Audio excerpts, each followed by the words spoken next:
Nah, kita masuk lagi nih. Jadi Rasulullah diangkat menjadi nabi pada saat beliau berusia 40 tahun. Di hari-hari menjelang penobatan beliau, Allah membuat Rasulullah SAW ini jadi suka menyendiri untuk beribadah. Nah, hal itu terjadi bertepatan dengan bulan Ramadan nih ya. Nah, di mana pada saat itu Rasulullah sering kali tuh pergi sendirian ke Gua Hira yang berada di Jabal Nur atau Gunung Cahaya. Nah, di malam ke-27 sejak Rasulullah suka menyendiri di Gua Hira ini, Allah Subhanahu wa taala mengirimkan malaikat Jibril ke sana, ke Gua Hira itu, menemui Rasulullah dengan penampilan yang mirip seperti manusia pada umumnya. Di sini Rasulullah nggak tahu nih kalau orang yang menemuinya itu adalah malaikat, nggak tahu. Yang jelas Rasulullah ini melihat orang itu tiba-tiba udah muncul aja di hadapannya sambil membawa bungkusan kain sutra yang berisi buku. Nah, orang itu bilang ke Rasulullah, "Bacalah wahai Muhammad." Rasulullah jawab, "Aku tidak bisa membaca."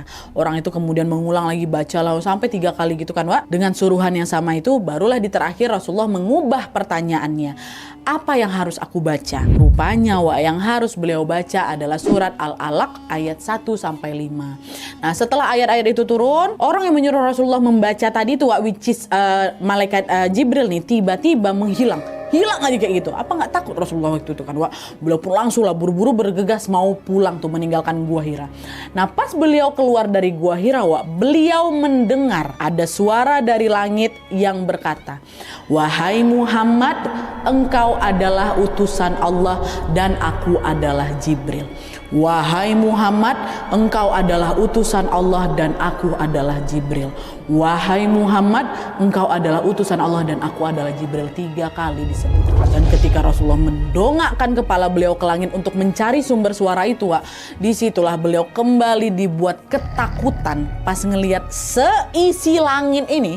Seisi langit dari ujung barat sampai ujung timur, depan belakang semuanya dipenuhi oleh postur tubuh aslinya malaikat Jibril. Penuh itu, sebesar itu. Rasulullah makin ketakutan lagi kan, makin berlari lagi ke rumah dengan perasaan yang udah campur aduk gak karu-karuan. Sesampainya di rumah, Rasulullah langsung disambut sama sang istri Khadijah dengan tubuh yang menggigil. Rasulullah bilang, "Selimuti aku, selimuti aku." Tanpa bertanya apa-apa, Khadijah pun dengan sigap langsung menyelimuti tubuh suaminya. Lalu setelah Rasulullah mulai tenang, barulah Rasulullah menceritakan semua peristiwa yang baru saja dia alami tadi.